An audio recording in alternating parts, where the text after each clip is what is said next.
started with Indianomics. Has the festival season, along with the GST cut, boosted India's GDP growth? We only have the auto sales numbers and a little bit of others. CNBC TV 18's proprietary data shows car sales from Navratri to Diwali grew 23%. But if you count from Ganesh Chaturthi, that is, when GST sales cuts were expected, sales were up only 11%. Likewise, two-wheeler sales from Navratri to Diwali is impressive at 22%. But again, if you count from Ganesh Chaturthi to October 31st, the sales are up only 12%. Overall, full-year sales for cars maybe 5%, and for two-wheelers maybe 8 to 9%, according to industry insiders who are extrapolating the festive, demand. GST collections in October, they are actually for sales in September. These rose by only 4.6%, while domestic GST collection was up only 2%. But of course, this may be because people, postponed their purchases until September 22nd, when the GST cuts would come into effect. All told, how are economists looking at the economy at the end of the festival season, especially on growth and hence on RBI rate action? That's the question we are asking today. And joining us are an elite panel of economists: Pranjul Bhandari, Chief India Economist at HSBC; Sakshi Gupta, Vice President and Senior Economist at HDFC Bank; and Abhishek Upadhyay, the Senior Economist from ICICI Securities PD. Ladies and Abhishek, thank you very much indeed for your time. Pranjul, you go first, since you're removed from India to some extent by a stretch of water. How does it look that has the festive season made you push up, given upside bias to your growth forecasts? So I think the GST cuts have worked, and I think now we have enough evidence to show that firms have cut prices. We can actually see some of it in the CPI data, and we'll see more in subsequent prints. We've seen, all these auto sales numbers that you spoke about. Even if you include the August period, it still shows a double-digit growth, and I think that is meaningful. We've seen bank credit growth inch up a little bit across industry and services.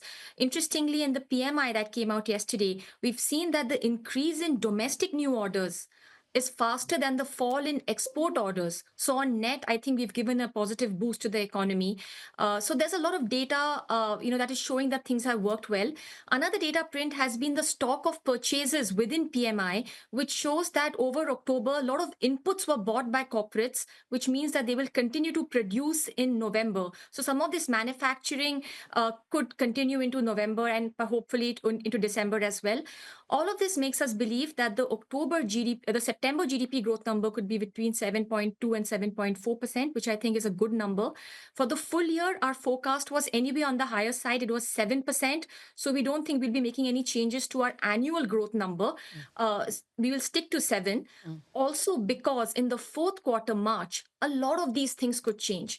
My sense is we are good right now, but from the first quarter of 2026, we might start seeing a fiscal drag coming in because the government will have to cut back on its expenses if it wants to meet the fiscal deficit target. And it has said in many forums that it wants to meet the fiscal deficit target. So between the first 3 quarters and the fourth quarter of FY26, we could see growth fall. But for now, GST has met its purpose. Okay. Well, that's a fairly comprehensive reply. And at 7%, that's clearly a very positive number. The only other person I know, I think, is Samira Chakrabarti of Citi, who has 7 or 7.1 for the full year. The government and the RBI, of course, are sitting more at 6.8. Sakshi, can you also give a similar analysis of all the numbers that Pranjul spoke about? Tax collections are particularly disappointing, but they have been from the start of the year, whether you look at corporate tax or income tax. And GST, September, at least, the collections are not looking that bright. So your assessment of growth? Right. Good morning, Latha. I think the initial indicators that we are tracking from the festive season do indicate that there's been a jump up in activity, both in terms of the rural as well as urban demand indicators.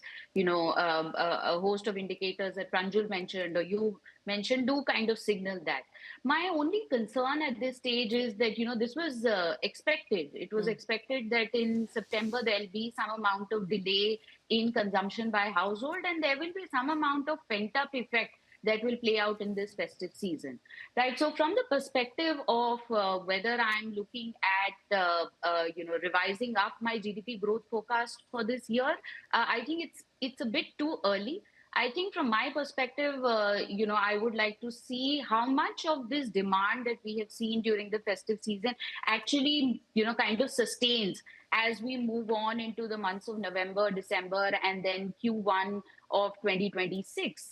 Because, before this festive season, we've been tracking urban demand indicators, and they continued to show the demand was actually not picking up at a very, very strong pace, and things were still very moderate.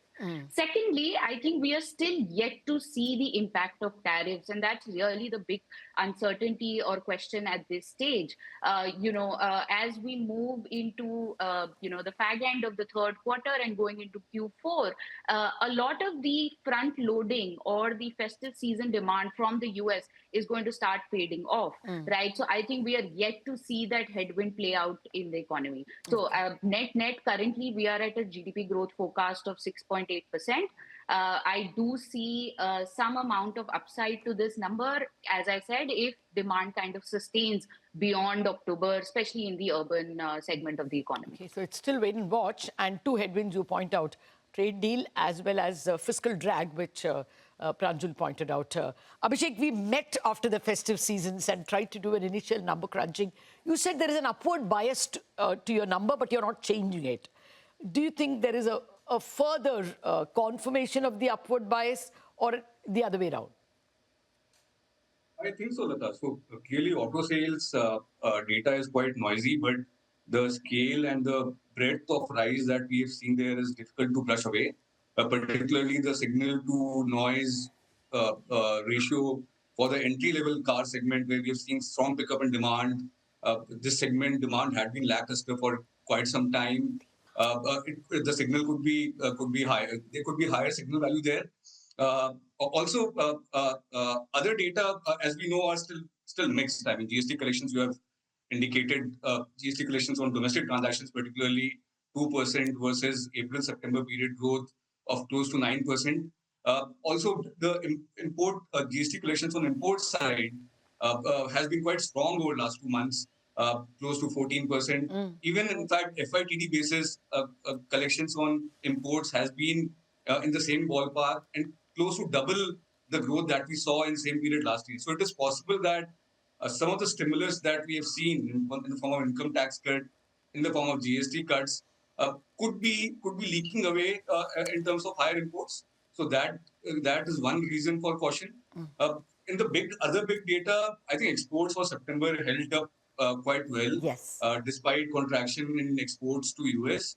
But what we have seen more recently, in recent weeks, is that Rupee has been under quite a bit of pressure, despite strong RBI intervention, which could well be a sign that the BOP flow dynamics remain on the weaker side, and it could partly be on account of some weakening that we could be seeing now on the export side. Yeah. So the big elephant in the room really is whether we are able to quickly sign a favorable trade deal with US. That could be a key driver of demand as we move outside the festive season now and towards the back end of the fiscal year. Okay, point taken. But can you all quickly give me your numbers for the second quarter, and which is due on November 29th, and for the full year? Pranjul, you stand at 7.2 for the current quarter? I mean, for the second quarter? Yeah, 7.3, yes. 7.3 second quarter, and full year 7. Sakshi, your number? For Q2, we are at 7.1 and full year currently at 6.8. Okay, and Abhishek? We're tracking quite close to 7%, but some upside is there. Government spending has been on the weaker side, particularly on the revenue. But the 7 is for the full year. Could have been for the second quarter. For the full year, we are at 6.7% for now. Okay. All right, fair enough. So the consensus is that the second quarter at least is going to be between 7 and 7.3, and adding the first quarter 7.8, we are practically at a 7.5 for the first half of the year, which is a fairly strong number. But Pranjul, with this kind of a number, how do you approach the December policy? Will the Reserve Bank say, which appears to be Poonam Gupta's last public address, that there is space, but will we need to do it now? That seemed to be, I'm paraphrasing it badly, but what's your sense? Yeah, it's not going to be an easy one. I think it's going to be a close call in December. If the trade deal between US and India is not signed by then, I would say that there's a good chance that a rate cut does happen in December, simply because I think the pain of the export slowdown will be felt in the next couple of months. And this boost from GST, especially after Diwali is over, will also start coming off. So my sense is if there's no trade deal, there are strong chances that December could be a rate cut. If we have a trade deal by then I think this big growth drag, which could actually cost us about 0.7 percentage points of growth over a year, could go away. And my sense is that then, we can sort of wait and not cut and think about it later in 2026. So I think a lot depends on whether the trade deal happens or not. Okay, we've always prided that we take our decisions on domestic matters, but in this specific case, it's going to be a bilateral issue of a trade deal that may move the RBI's hand. You agree, Sakshi? Yeah, Cut like, or no I cut? agree. No, I mean, it's a close call, and I agree with what you're saying. I think it's a binary decision, and to borrow words from the US Fed, I mean, the December policy right now is not a foregone conclusion. Okay. It really depends on what happens to the trade deal. I think that if we don't get the trade deal in the next few weeks, I see a very, very high possibility of a rate cut by the RBI in the December policy, because we have to remember that, over the next, apart from the Q2 number, once we start looking at GDP numbers from Q3 onwards, the next 3 or 4 quarters is also going to have a very adverse base effect, right? So that is going to pull down your overall GDP growth numbers and the other risks that I spoke about. Okay, fair point. Abhishek, where would you stand?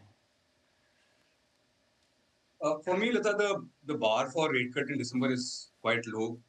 RBI has indicated there's space for policy action, and that in central bank speak should mean very high probability of a rate action in the December meeting. Yes, it is possible Q2 growth data surprises higher than what RBI has penciled in. Also, there could be a scenario where it could sign a trade deal with US based on the rhetoric that we've been getting from various officials in the run-up to the MPC meeting. That said, there are still, on the inflation side, as we know, we are still tracking quite a bit lower than the inflation forecast for the current quarter, which RBI has put out at 1.8%. So inflation story continues to be positive, although led by food and some one-off factors. But overall, the sense is that underlying inflation is tracking close to 4%. Some people think it is lower, but we think quite close to 4%. On that basis, and with still some uncertainty about the growth outlook, there is definite scope for one more round of rate cut before RBI considers a long pause. Okay, so well, the verdict seems to be a 7% plus growth for the quarter that just ended. For the full year also, we are very close to 7%. But on a rate cut, one person finding it more likely, the other two want to hold on to see how events pan out. Ladies and Abhishek, we have to take a quick break, but I want to prod you all for whether there is a likelihood of an OMO RBI purchase anytime in the second half, as well the huge drama on the currency. Those questions after the break.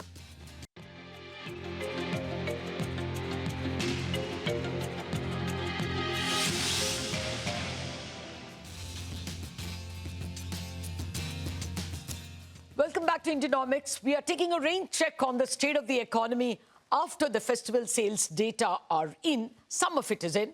I've been speaking with Pranjul Bhandari of HSBC, Sakshi Gupta of HDFC Bank, and Abhishek Upadhyay of ICICI Primary Dealer. Ladies and Abhishek, thank you very much for your patience. Before we wrap up about the economy, we have to look at the currency. Pranjul, what is the sense you're getting? The Reserve Bank is put in all its might to ensure that the dollar doesn't get more expensive than 88.80. The intervention is strong, but does it look like the rupee has some more weakness to tread? Yeah. Look, I think a lot of the depreciation and correction on a trade-weighted basis has already happened. But right now, it's a very binary decision from here. It's all about whether a trade deal will happen or not. And on the back of that, the range can be extremely wide. My sense is that if we have a trade deal in which the tariff is cut from, say, 50% to 20%, there could be a sharp appreciation of the rupee because so much of correction has already happened. And, we could be looking at like 86.5 or something. But on the other hand, if there is no trade deal and it's December and we're looking at January and there is no clarity, then dollar rupee could go much higher, like much closer to 90. So at this point of time, the band is very high and it's an extremely binary decision. I would say that on the trade deficit front, my sense is that things are looking good right now in the sense that exports have still held on.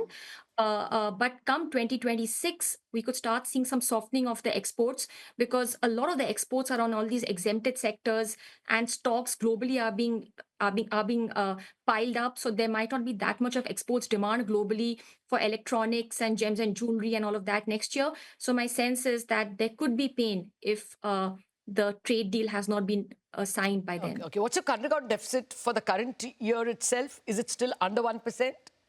No, it's between 1.2% of GDP. Okay, thanks for that. Sakshi, what is your assessment of the rupee range?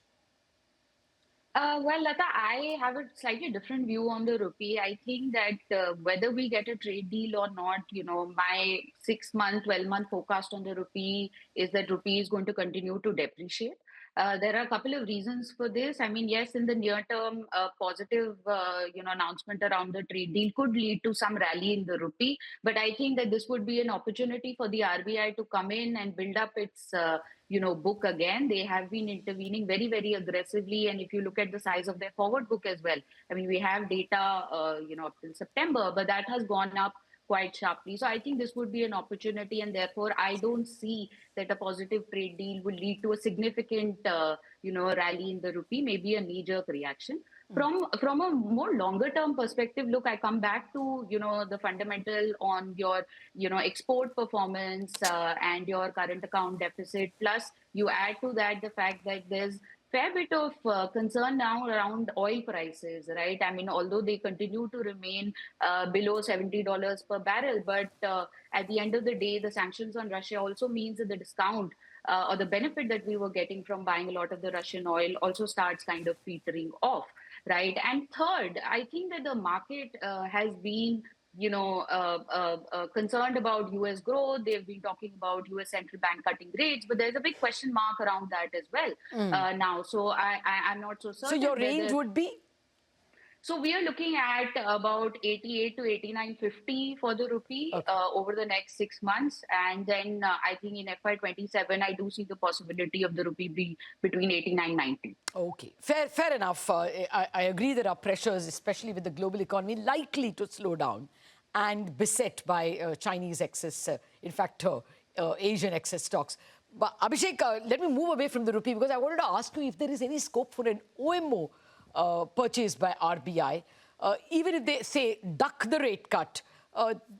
Does this huge intervention by the Reserve Bank mean that liquidity is dwindling and there are hopes of an OMO?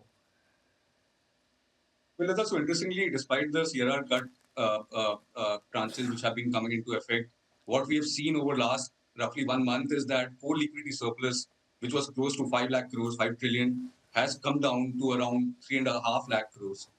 So that is the result mainly of a very strong RBI FX market intervention, which has sucked out liquidity from the banking system. Also, seasonally around the festive season, we tend to see currency leakage being on the higher side. So there has been some drag from there. The liquidity situation is still, I would say, comfortable. But if this pace of FX intervention continues, if there is no trade deal, we could see liquidity surplus continue to dwindle over next few weeks. If there is no FX outflow, core liquidity surplus could end the fiscal year at around the same levels as last year. But a more likely scenario based on current basically situation is that RBI will need to step in with some liquidity injection, whether through the FX swap route or OMOs, and could be sooner rather than later if pressure on rupee continues and Yeah. RBI intervenes strongly. Okay, fair point. We don't have time for more, but that quite succinctly sums up. We thought that our twin deficits problem is behind us, but current account deficit is moving above, the 1% mark, and more importantly, the BOP deficit is pinching rather hard. Plus, the fiscal deficit, which performed very well, may be constrained by much lower tax inflows this year. So chances of the Reserve Bank having to help out the central government with some bond purchases and keeping yields lower is not entirely out of the realm of possibility. Thank you very much, Pranjul Bhandari, who has left us, and Sakshi and Abhishek for a comprehensive view of the economy. I think the positive takeaway is that there is an upside bias to GDP growth, and a 7% handle looks very, very likely for the quarter gone by and for the full year. We wrap up on this edition of Indianomics. Thanks for watching.